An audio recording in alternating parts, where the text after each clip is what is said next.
Welcome to Clinician Real Talk, where we have conversations about what it really means to practice medicine in a value-based world. I'm joined today by Dr. Martin Levine, Chief Medical Officer for Optum Care Network in the Pacific Northwest. Martin's passion is making care better for older adults and their families, and he's here to talk about how value-based care helps him do just that. So welcome, Marty.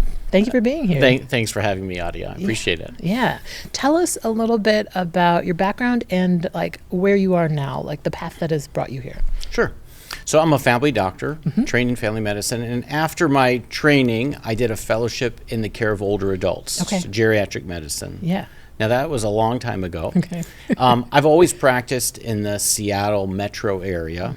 I've worked for different organizations, and for most of my career, I was doing patient care. But very early on, I could see that there were aspects of care that weren't organized, that didn't feel right to me as a doctor, and I really wanted to be part of making the system better in addition to delivering care.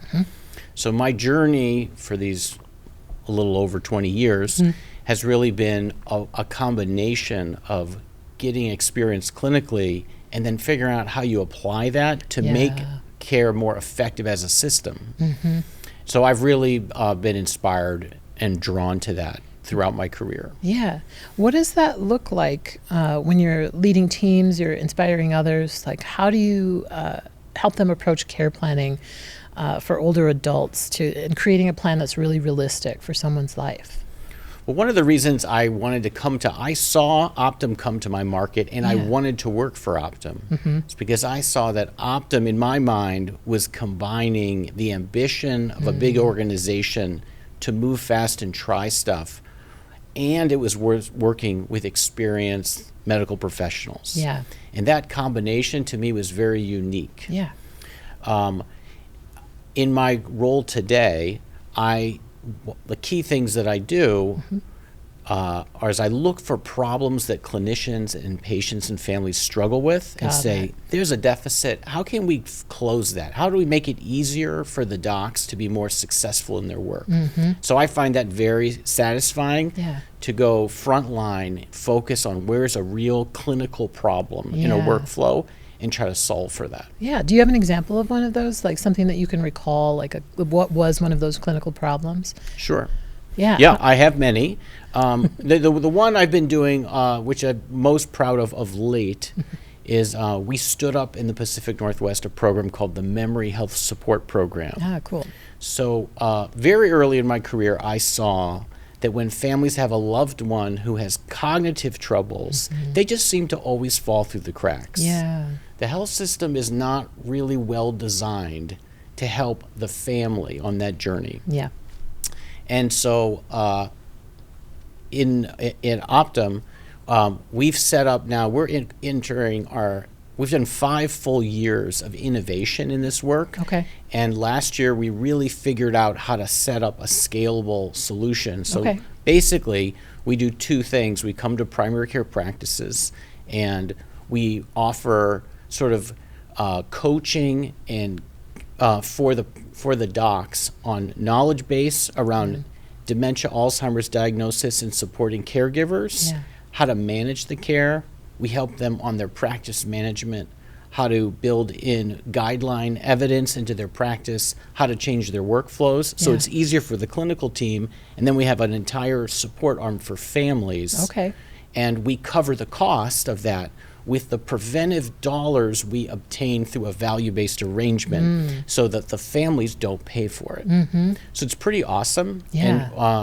And we've now referred more than 2,000 families to that in just 18 months. Yeah. So I'm very proud of that. And we started in an employed group with about 1,000 docs, but we are now in various levels of engagement with 120,000 people in 2 states. Yeah.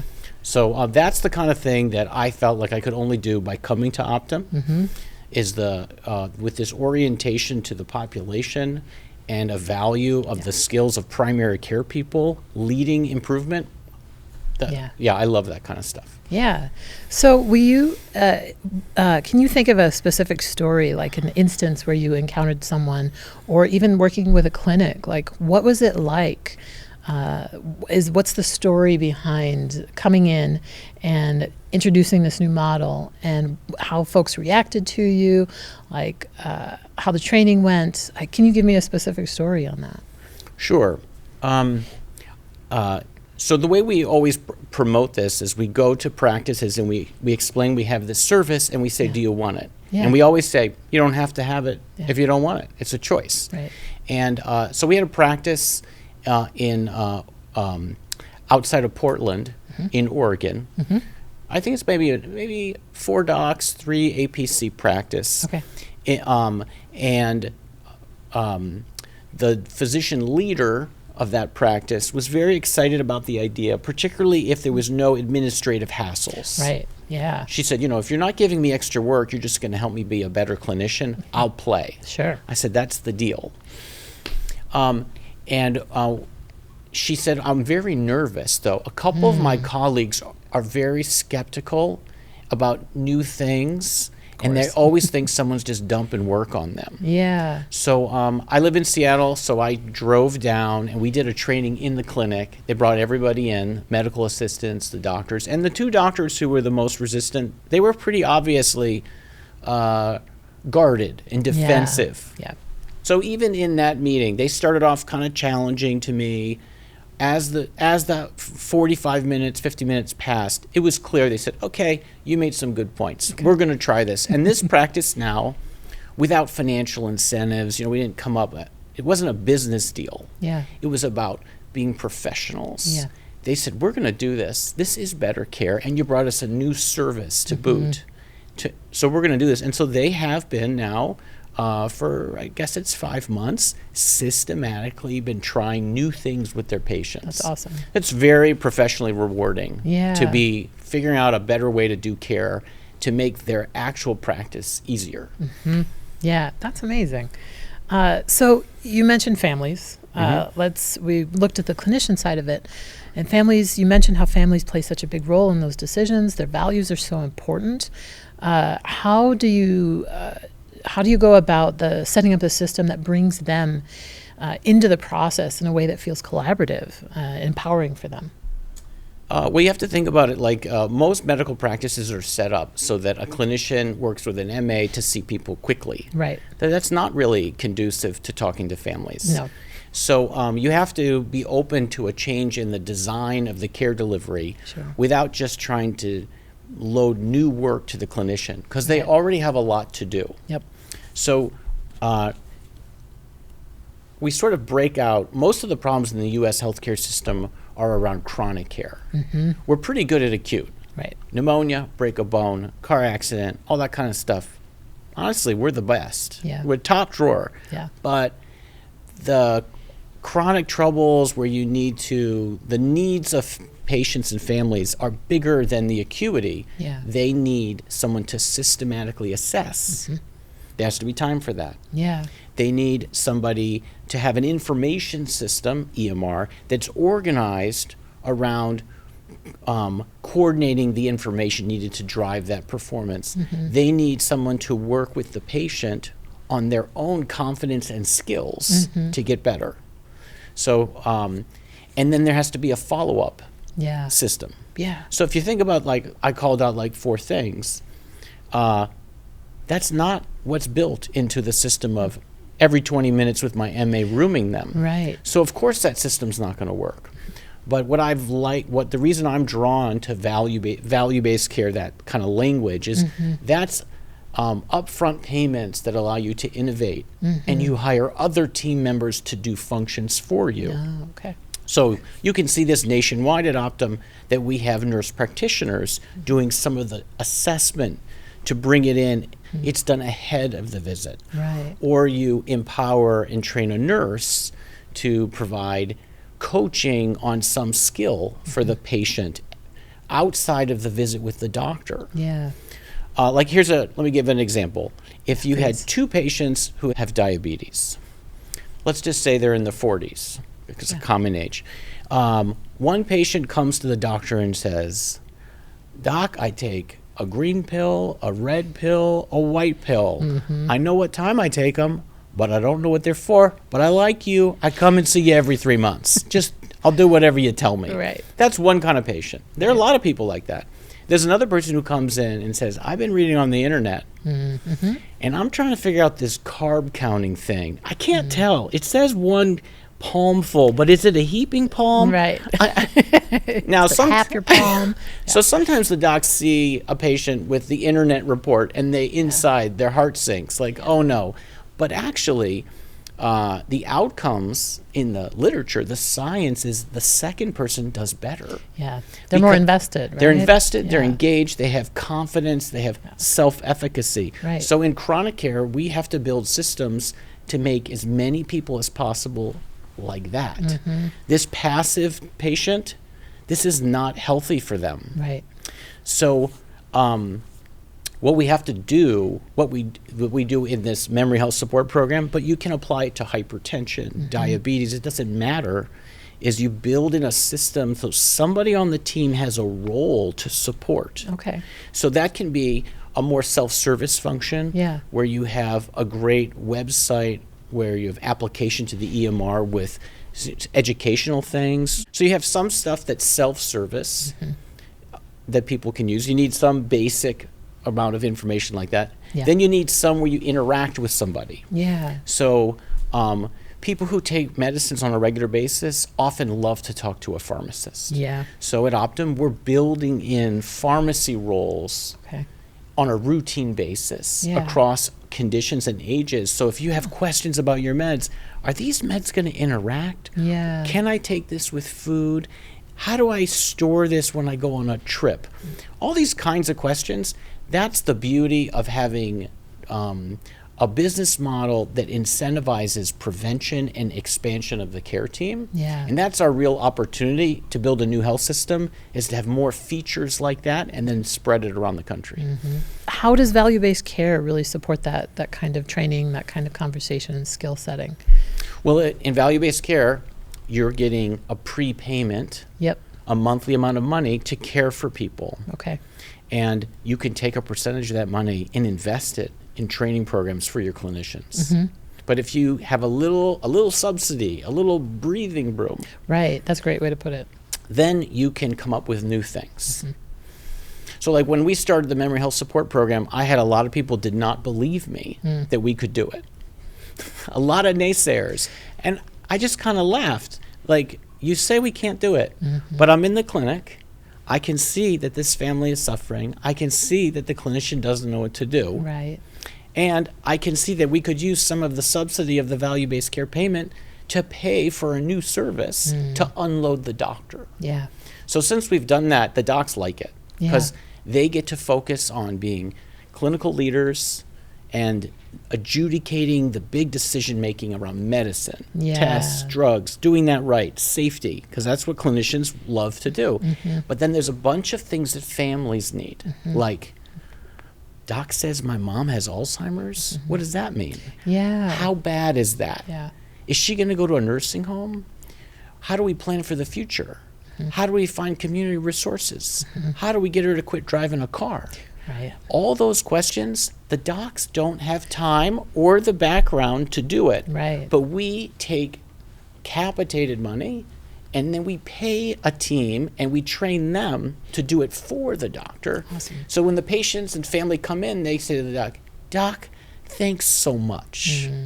We've been working with that support team now for 6 months. We got mom to quit driving. We brought home help into the home. We made the medicine safer. And we all feel more hopeful that we understand how to manage this. So that is technically possible. And most of the U.S. doesn't get that. Most families are just like, you're on your own. So I think it's very fun to work here and work to solve in just a methodical way. One major condition after another. Let's just go after it and make the care system really work. There are different pockets of this same kind of intervention going on in different parts of Optum. High blood pressure is a very common condition. The average, if you just look, a huge number of Americans have uncontrolled blood pressure and they're on medicine. They see doctors and still it's not controlled. But you know what? If that person was a doctor and they could adjust their own medicine, their blood pressure would be controlled in 2 weeks. So the know-how is there. Yeah. We have a doctor in Miami at Optum has led an effort where you give people home blood pressure cuffs, and then you have a linkage to a pharmacist. Yeah. There's his intervention, and there are several versions like that. We do one quite similar in the Pacific Northwest. The concept's the same. It's you tell people, so you have hypertension, let's show you how to get under control faster. We give you the blood pressure cuff. You have a linkage back to the EMR. Yeah. We give you some guidance on how you can adjust the meds. We have a pharmacist watching what you're doing. Yeah. The pharmacist emails you or sends secure messages back, and we can get your blood pressure under control in 2 weeks. That's fascinating. So why should anybody in the U.S. sit around, take 3 pills, and wait 4 years to get their blood pressure controlled when an organized approach, and if you go back to those pillars I said, systematic assessment, a management system, a follow-up system. If you have all those pieces, you empower the patients, we can solve a lot of these problems much quicker. Yeah. So that's the kind of stuff I love to do. Yeah. So I'm sort of a little bit speechless at the wealth of things that I'm learning right now from you. It sounds like there's a lot that could happen in a visit when a patient comes in. If someone is coming into the clinic, how do you all help patients prioritize care and decision making? How do you guide those conversations? What does that look like when a clinician is sitting down with someone like that? Well, the average person in the U.S. now who comes to the clinic has multiple chronic conditions. Right. So like people who come to clinics on a regular basis are not a perfect representative sample of the U.S. population. Right. It's a narrower segment who have greater healthcare needs. Right. Right. So the average, like if listening to this podcast, primary care clinicians, they are all nodding at what I'm saying. That's the normal. Someone comes in, has 5 conditions. Right. So, effective medical care is about clinical teams and patients, plus minus families, depending on the age of the person, working together effectively. Yeah. That interaction has to be high quality. Yeah. What does it look like when it's high quality? Well, the clinician collects information to make sure things are safe, and the clinician feels that she or he is on top of things. Okay. So they always have a checklist of things they want to cover. Yeah. And that's why you have to have systems with the medical record or someone collecting data in an organized fashion to make sure you feel like, hey, we're on top of stuff. Okay. And so then there are a set of agenda items that clinician's going to have. Okay. Like there's a new recommendation on cholesterol use medication in this person's situation. They should be at a certain dose, and the doctor wants to get it to that dose. Okay. But the patient also has an agenda. Right. And so good medical care involves a really highly productive interaction where the clinician shares, hey, I have a few things I really want to cover today, but what's on your list? Yeah. And that's a great question. you little collaborate in the beginning. I'm just sitting here nodding and saying yeah all the time because everything that you're saying coming from the patient side, it's like, yes, that is what we want. Yes, that is what we need. I really like the situation with where you're able to hand off some of those extra questions. Like somebody leaves a visit and they always have extra questions. They always do. Always, yeah. And to have somebody that's available to answer those, to have a resource, that's incredible. Patients love to talk to a nurse. Yeah. Yeah. Right? Can I just talk to a nurse? I don't know if it's serious. Yeah. I don't want to bother the doctor. Can I just talk to someone who knows something? Yeah. So, when you have a preventive payment business system, you can pay for a nurse. And you want to see a nurse today? You could just see a nurse, no copay. Right? Why not? I just want to come in, and nurses are good. Nurse can size the person up. Oh, this is really no big deal. You're fine. Or actually, I'll squeeze you in. Yeah, yeah. Like that's a great service. Yes, it is. And there's no reason we shouldn't have a health system where people can talk to a nurse. Yeah. Or a social worker or a pharmacist. Right. What's the big deal? So all those are in play when we change the business model. Yeah. So since you've come to Optum, how would you say you experience Optum's clinician pillars, which are belonging, influence, and impact in your day-to-day work? As a PCP who's managed and worked in a lot of sites, I enjoy going to meet people who've really committed, their careers to helping their community, to be there for their patients. And what's so great about primary care is the reliability of the people who take that profession. So everybody in primary care knows this sort of like, hey, good days, bad days, I show up every day, and people have troubles and you can't fix them all right away, but you hang in there with them and you do your best you can in partnership. Yeah. I think that's, and the conversations in the room can be routine, mundane, but they can be sacred sometimes. Yeah. So I think it's an amazing profession, and I just love everything in that sort of frontline space. And I like everything we can do to build up care from that place, make it more effective, more efficient, get this administrative hassles off the doctors so that they can focus on the patients. That's the stuff I like. Yeah. So what would you say to a peer who's really not sure about making the transition to VBC? Well, and I do think fee-for-service is, I don't think there's one answer for all situations. Sure. I do think there's quite a bit of nuance. But I think particularly if you've come from a primary care background, primary care is accessible, comprehensive, coordinated care based in relationships. Right. That those 4 pillars are well established. That's our scientific literature. That goes back 50 years. Right. We need a financial model that makes that valued. And the way that's valued is when you pay for some amount of money up front, and then you have space to build out your team to address those things. And then you get a diverse team of different disciplines so you can match it to what patients need.